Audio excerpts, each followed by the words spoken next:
Assalamualaikum warahmatullahi wabarakatuh. Salam sejahtera. Alhamdulillah, thumma alhamdulillah. Alhamdulillahil khail. Ya ayyuhallazina amanu kutiba alaikumus siyam kama kutiba alal ladzina min qablikum la'allakum tattaqun. Wa sallallahu ala sayyidina Muhammad wa ala alihi wa sahbihi ajma'in.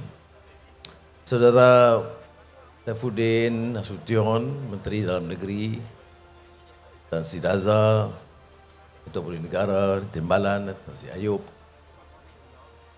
Timbalan Ketua Menteri, Datuk Dr. Mahathir, Ketua Polis Negeri dan OCPD dan semua rakan-rakan yang hadir. Terima kasih. Dalam notis singkat, sebenarnya acara saya selepas Sungai Petani hanya singgah di Hospital Seberang Jaya dan kemudian IPD untuk sekadar meninjau perkembangan semasa, apa hal yang mendesak tanpa protokol dan persiapan begini. Tapi saya ucap terima kasih kerana kecakapan dan kepantasan PDRM ni dan Kementerian Dalam Negeri. Dia buat persiapan yang sangat baik, katanya memang selagi dengan program awal oleh Menteri Dalam Negeri. Terima kasih. Saya mulakan tadi dengan membaca sepotong ayat Quran tentang menuntut kita menunaikan fardu Ramadan. Saudara, ayat ini kepada orang beriman menuntut kita menyempurnakan ibadah puasa. Tapi yang penting kita faham, dalam negara seperti Malaysia ini, tuntutan puasa bulan Ramadan yang diwajibkan ke atas orang Islam itu adalah amalan yang pernah dilalui oleh umat-umat terdahulu. Kutiba alaikumusiyam kama kutiba alal ladzina min qablikum. Yang ini kena faham. Sebab itu kita boleh kata kepada orang-orang bukan Islam yang ada, kami puasa, kamu tak puasa. Tak. Dia pendekatan dakwah bil hikmah wal mau'izatil hasanah wajadilhum billati ahsan, ini pendekatan supaya boleh menarik orang faham. Quran menyebut bulan Ramadan, puasa itu seperti mana yang diamalkan oleh umat terdahulu daripada kamu. Maknanya dia mendekatkan faham kemanusiaan yang beragama. Semua agama ada. Dia tak katakan, Quran tak menyebut sama, tak menyebut niatnya sama, tapi amalan itu yang pernah diamalkan oleh semua umat terdahulu. Dan pernah dikupas oleh salah seorang sarjana terkenal dari India, Profesor Muhammad Hamidullah, yang pernah menjadi pengasas markas Islam terkenal di Paris, yang menulis Why Fast. Ya, jadi selalunya puasa ini pertama dia melibatkan satu faham, tentunya kekuatan keimanan fardu bagi umat Islam, dan matlamatnya la'allakum tattaqun, supaya meningkatkan darjat ketakwaan kepada Allah Taala. Bukan niat lain. Ada yang kata intermittent fasting, dieting. Tak. Boleh nak tambah-tambah. Tapi nawaitu niat pertama dan matlamat pertama agar kamu dapat mencapai darjat ketakwaan kepada Allah Taala. Tapi ditekankan juga bahawa amalan ini pernah dilalui dan diikuti oleh umat terdahulu. Supaya jangan kita merasakan dalam keadaan masyarakat dan negara pelbagai kaum ini atau pelbagai agama sesuatu yang janggal. Kita terang kepada kawan-kawan kita bukan Islam. Quran iktiraf memang ada amalan terdahulu. Tetapi bagi kami, matlamat Ramadan ini la'allakum tattaqun. Itu satu. Keduanya, selain daripada ibadah ini, ibadah yang diakaitkan dengan madrasah atau tarbiyah ruhiyah, kerana ia soal amalan memperkukuhkan keimanan diri, ia juga menekankan soal ihsan. Ya. Bagaimana orang boleh puasa dengan limpah makanan dan yang jenuh, yang hebat, tapi langsung tidak ada keprihatinan terhadap orang susah dan miskin. Bagaimana mungkin orang berpuasa bulan Ramadan dengan maksud keimanan, meningkat iman dan takwa, tetapi masih terus dengan amalan seperti memunggah kekayaan cara haram, mengutip bukan hak mereka. Maknanya maksud dan amalan itu tidak tercapai. Dan bagaimana kita terus menyempurnakan ibadah Ramadan tetapi meminggirkan kepentingan rakyat miskin dan susah. Dia pengajarannya itu seperti mana ditekankan oleh ulama, madrasah ruhiyah atau tarbiyah ruhiyah. Madrasah Ramadan adalah satu sekolah. Kamu ulama, kamu timbalan ketua menteri, kamu ketua polis negara, kamu petani, nelayan, semuanya dituntut masuk balik ke sekolah ini. Sekolah Ramadan. Karena sekolah ini kesempatan tingkatkan darjat kita sebagai manusia yang punya iman, yang takwa, punya ihsan terhadap rakyat, terutama qaryah kita dan masyarakat kita yang kurang bernasib baik. Demikian maudhu' pertama tentang tazkirah Ramadan. Baik, saya nak sentuh di sini.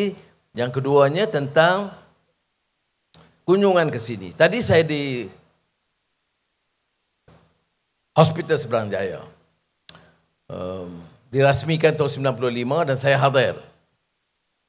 Dan itu projek yang saya juga adalah jasa kecil untuk mendirikan.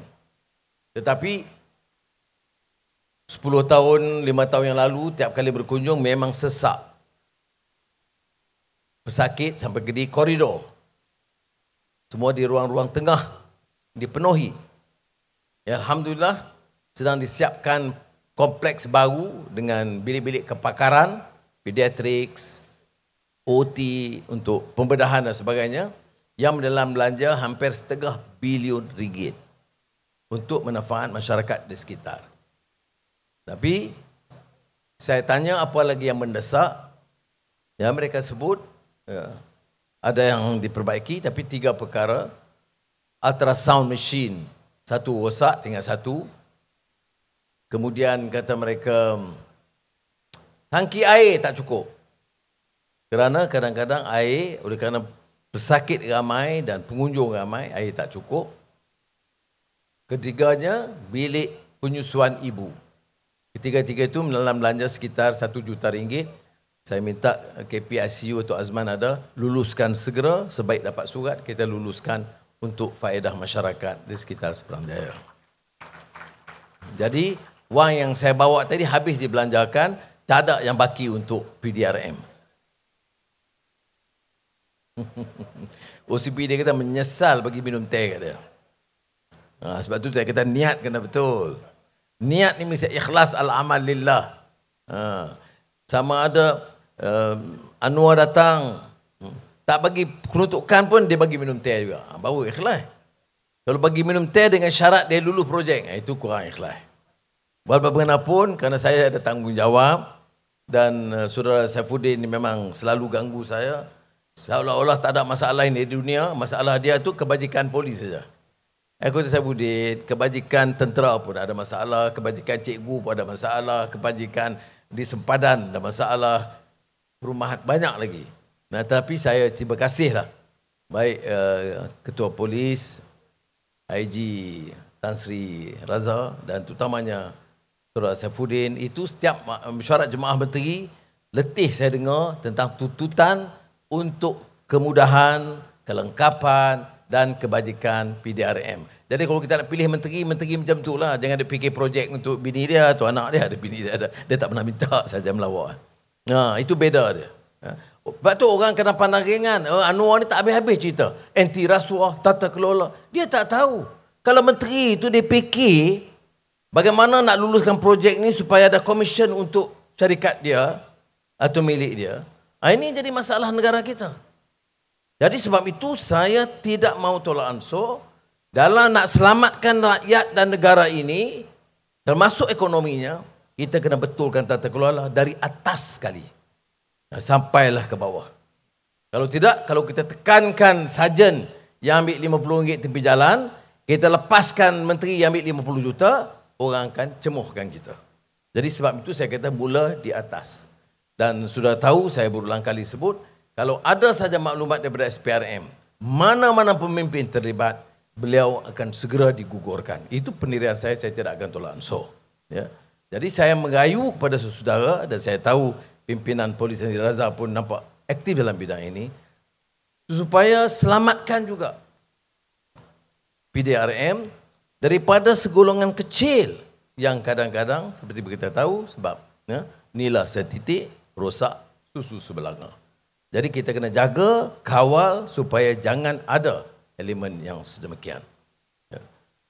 Malam tadi sambutan Hari Wanita. Wanita mengeluh kerana laporan gangguan seksual, jenayah terhadap anak-anak dan wanita, terutama yang muda, oleh keluarga sendiri, oleh guru, oleh penjaga, oleh ustaz, oleh ma'had tahfiz, di sekolah, itu masih dilapor berleluasa. Jadi saya dah beritahu bahawa Tan Sri KPN memberi pengakuan akan bertindak tegas tanpa tolak ansur untuk menyelamatkan rakyat dan negara kita ini. Jadi saya harap dengan penekanan itu saya tegaskan semula, ya, saya minta kerjasama rakan-rakan, saudara anggota polis supaya lebih tangkas. Ya. Jangan jadikan negara kita ini tempat merosakkan kerana akhlak yang rendah dan penyiksaan dan penderaan dan gangguan kepada anak-anak kita, terutama gadis-gadis muda dan remaja. Itu pengakuan saya dan saya percaya tindakan akan diambil dengan lebih tegas lagi. Baik, Saudara Saifuddin terangkan tentang tahun lalu kita selesaikan masalah tandas sekolah. 8,600 tandas. Ada tandas sudah 20 tahun tak dibaiki. Dianggap biar begitu. Anak-anak kita, anak cucu kita pergi ke sekolah itu. Jadi saya fikir tidak mensabar. Alhamdulillah, kerjasama Kementerian Pendidikan, JKR, kita selesaikan 8,600 sekolah. Kemudian saya perhatikan perumahan polis dan tentera, guru, termasuk penjara. Penjara saya ingat kerana saya lama di situ.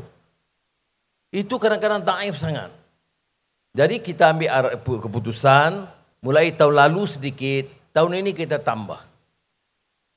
Kalau di pasukan tentera, dia ada kor kejuruteraan. Jadi dia percepatkan projek itu. Dan sebab itu untuk polis, saya bagi kelonggaran. Supaya tidak terikat dengan proses tender biasa, tapi serahkan kepada PDRM mengendalikan dengan maksud cepatkan tindakan perbaiki rumah-rumah yang diduduki oleh, didiami oleh PDRM, pasukan polis. Ini insya-Allah kita akan tambah di mana-mana yang perlu kita baiki segera. Ada beberapa permintaan khusus di sini, termasuk surau. Dia patut minta saya 3 bulan sudah, siap dah sebelum Ramadan. Dia minta hari ini.